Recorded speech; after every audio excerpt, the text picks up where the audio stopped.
الرحمن علم القرآن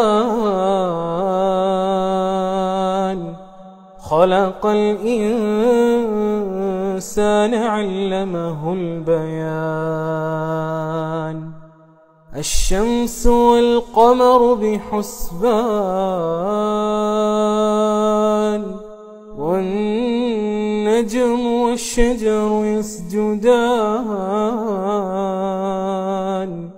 والسماء رفعها ووضع الميزان ألا تطغوا في الميزان وأقيموا الوزن بالقسط ولا تخسروا الميزان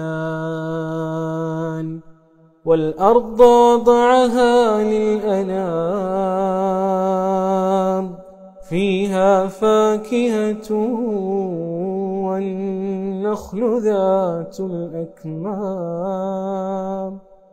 والحب ذو العصف والريحان فبأي آلاء ربكما تكذبان